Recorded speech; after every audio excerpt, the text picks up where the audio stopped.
मैंने आपको बताया कि ये पहला तो जल जमाव का समस्या है, इसको दूर करना है, और दूसरा शिक्षा पे ध्यान देना है, स्वास्थ्य।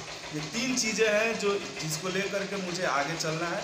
जल जमाव को सबसे पहले ख़त्म करना है, फिर उसके बाद शिक्षा पे ध्यान देना है, और उसके साथ ही साथ स्वास्थ्य को भी ले करके चलना है। ये 3 चीज़ें हैं जो इसके बारे में मैंने सोच रखा है कि मुझे इसके ऊपर बहुत ही ज़्यादा ध्यान देना है और काम करना है। तो ये आपका चुनाव पहला चुनाव है कि इसके पहले भी कभी चुनाव लड़े हैं? जी नहीं, मैंने कभी भी चुनाव नहीं लड़ा है। मैं हमेशा लोगों के बीच रहता हूँ। लोगों के कहने पर और खुद से सोचने पर मुझे ये एहसास हुआ कि अब राजनीति में आने का समय हो चुका है।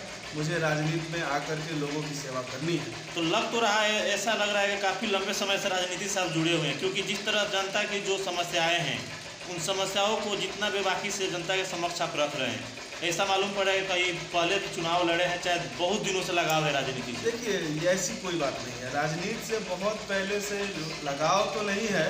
राजनीति में हम लोग देखते रहते हैं कि लोग आते हैं, अपनी बातों को लोगों के सामने रख के, उनको कुछ भी बोल के, लोग तो भोले भाले हैं, जनता तो मासूम है। उसे तो सिर्फ ये चाहिए कि भाई कौन उसकी बातों को सुन रहा है, कौन उसकी बातों को समझ रहा है, और ऐसे करके लोग जनता को बेवकूफ़ बनाते हैं और अपना काम निकाल करके चल देते हैं।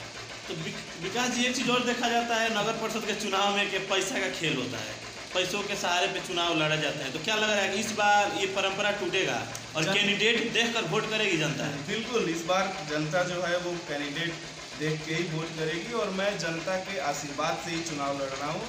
मुझे इस बात का कोई ऐसा नहीं है कि भाई मैं इस बात को कोई मानता ही नहीं हूँ कि जनता जो है वो पैसे के ऊपर जाती है। जनता अपना एक वो देखती है कि कौन आदमी है जो मेरे दुखों को दूर कर सकता है, और वो उसे वोट करती है। बाद में जनप्रतिनिधि पलट जाए, उलट जाए, तो इसमें जनता क्या करे? इसीलिए तो जनता उन्हें बाद में उलट पलट देती है।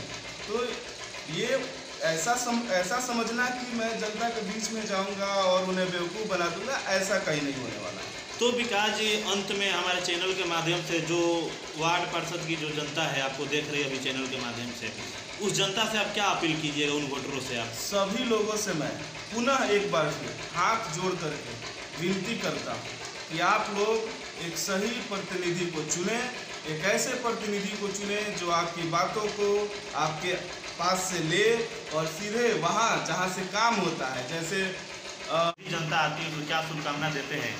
तो विकास जी, नया साल आ चुका है, अपने वार्ड की जनता को क्या शुभकामना देना चाहते हैं आप? जी, सबसे पहले तो आप लोगों का स्वागत है, नमस्कार है आपके व्यूअर्स को भी।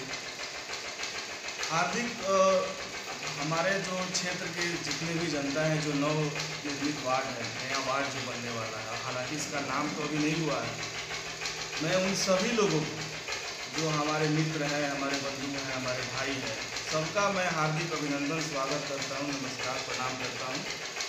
और ये आशा करता हूं कि ये साल पिछले साल से बेहतर हो और अच्छा हो, सब लोग खुश रहें। तो विकास जी, आपको चुनाव लड़ने का सोच कैसा है? क्योंकि देखा जाता था फैमिली बैकग्राउंड भी सही है, अच्छा खासा आपका बिजनेस भी है, तो फिर चुनावी मैदान में क्यों आया? चुनाव जो है वो चुनाव तो मान लीजिए कि सेवा का एक मंच है, इसको बिजनेस से नहीं जोड़ सकते। बिजनेस है, ठीक है, चुनाव जो है वो लोगों का एक माध्यम है कि भाई उनका काम हो। हमारे यहाँ समस्याएं बहुत हैं। एक शहर से जुड़े हुए क्षेत्र के नाते जितना यहाँ फैसिलिटी मिलना चाहिए लोगों को, आम बुनियादी बातें जैसे कि रोड, नाली, गली, ये सब चीज़ें बहुत बुनियादी चीज़ें हैं। ये सब इन सभी हल्की फुल्की छोटी छोटी चीज़ों से यहाँ के लोग अभी वंचित हैं। आपको हम बता देना चाहते हैं कि एक बहुत बड़ा यहाँ का मुद्दा है जल जमाव। पिछले कई वर्षों से हमारे मित्र, हमारे भाई, सब लोग पकड़ी मोड़ से होते हुए बाटा मोड़ वगैरह ये सब रोड उन लोगों ने जाम किया, और फिर भी उससे कोई फ़ायदा तो नहीं ही हुआ, ना के बराबर हुआ। तो अब मैंने इस चीज़ को देखा, मुझे लगा कि इसमें कहीं ना कहीं मुझे कुछ करना चाहिए। मैंने अपने स्तर से कोशिश भी की, पर मेरी कोशिश सारी नाकाम रही। पावर में नहीं थे। हाँ, कारण यही था कि भाई जिसके काम होना चाहिए था वो चाहता नहीं है कि वो और उसके लिए वहाँ पहुँचने के लिए ये एक राजनीति ऐसा माध्यम है कि अपनी बातों को वहाँ मजबूती के साथ रखा जाए। वहाँ पे आपकी बातों को तभी सुना जाएगा जब आप उस लायक होंगे, वरना ये रोड का जाम करना, आगजनी करना, हॉस्पिटल रोड है इस तरह से जाम करना भी ठीक नहीं है। पर क्या करें, भाई जो भी थे वो सब मजबूर थे, कोई सुनने वाला नहीं था। तो इन सभी चीज़ों को देखते हुए मुझे लगा कि एक बार मुझे आना चाहिए, अपनी बातों को वहाँ रखना चाहिए, इसलिए मैं राजनीति में आया हूँ।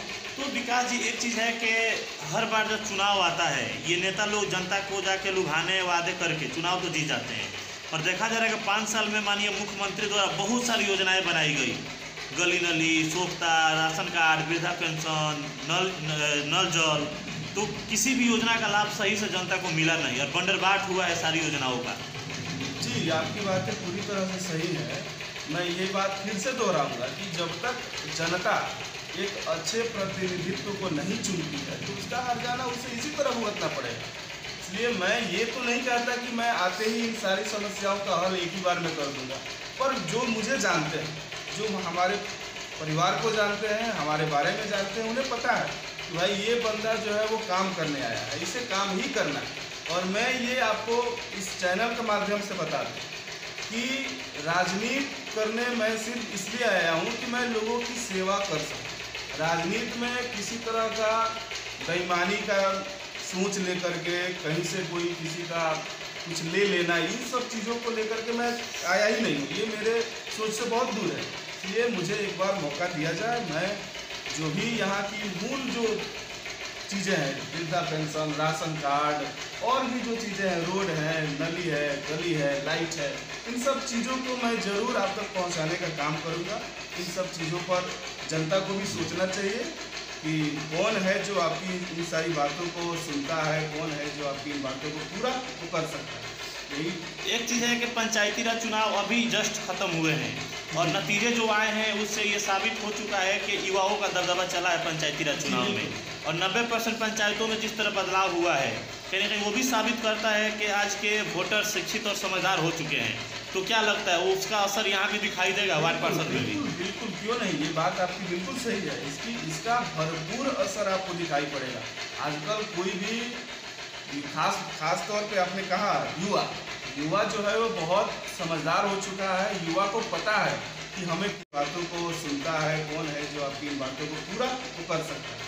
यही एक चीज़ है कि पंचायती राज चुनाव अभी जस्ट खत्म हुए हैं और नतीजे जो आए हैं उससे ये साबित हो चुका है कि युवाओं का दबदबा चला है पंचायती राज चुनाव में, और 90% पंचायतों में जिस तरह बदलाव हुआ है कहीं ना कहीं वो भी साबित करता है कि आज के वोटर शिक्षित और समझदार हो चुके हैं। तो क्या लगता है उसका असर यहाँ भी दिखाई देगा वार्ड पार्षद में भी? बिल्कुल, क्यों नहीं, ये बात आपकी बिल्कुल सही है। इसका भरपूर असर आपको दिखाई पड़ेगा। आजकल कोई भी खास तौर पे आपने कहा युवा जो है वो बहुत समझदार हो चुका है। युवा को पता है कि हमें किसके साथ जाना है, इसलिए युवा इस बार अपना जो वोट है वो एकदम एक सही जनप्रतिनिधि को देगा। वो हर तरफ से रेडी हो चुका है कि उसे क्या करना है। तो आपके वार्ड के अंतर्गत जो भी युवा वोटर हैं उन्हीं लोगों के ऊपर डिपेंड है कैसा नेता का चयन किया जाएगा वार्ड में। तो उन वोटरों से आप क्या अपील कीजिए, क्योंकि जो भविष्य है सिवान का? सभी वोटरों से मैं हाथ जोड़ करके आग्रह करता हूँ, विनती करता हूँ, प्रार्थना करता हूँ, निहोरा करता हूँ कि भाई आप हमें एक बार मौका दें। हमने पहले दिन से ये कहा है कि विकास हमारा नाम है, और विकास उसका ऑफिस जो है, वहाँ से काम जो होता है, वहाँ जा कर के आपकी बातों को मजबूती से रखें, वहाँ जा कर के आपकी बातों को कहे और इस दबाव के साथ कहे कि अधिकारियों को उसकी बातें सुननी पड़े। ऐसे प्रतिनिधियों का आप चुनाव करें, ऐसे कि नहीं जो आपकी बातों को सुन करके चुप हो जाए और बाद में आकर के कहें कि अगला तो सुनता ही नहीं है, मैं क्या करूं। अरे उसे सुनना पड़ेगा भाई, आप जनता से चुने हुए प्रतिनिधि हैं। आपका काम है कि यहाँ जो मूल चीज़ें हैं जिनसे वो वंचित है जनता, उसकी बातों को ऊपर ले जाकर रखें, उसको वो कराएँ। मैं आपके चैनल के माध्यम से आपको विश्वास दिलाता हूँ कि मैंने जो भी बुनियादी चीज़ें आपसे कही है, इन सभी चीज़ों के बारे में अगर किसी को भी कोई दिक्कत आती है तो मैं कभी आपसे कहने ये नहीं आऊँगा कि अगला अधिकारी अब मेरी बातों को नहीं सुन रहा है, मैं क्या करूं। बहाना नहीं चलेगा। मैं कोई बहाना नहीं दूंगा, उसे मेरी बातें सुननी ही होंगी, वो क्यों नहीं सुनेगा। सही बात, आप ही सुनना के लिए पड़ेगा।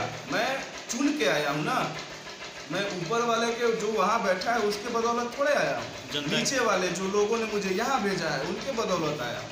तो राजनीति में मैं सिर्फ इसी विजन को लेके आया हूँ कि काम काम काम, सिर्फ काम करना है और कुछ नहीं।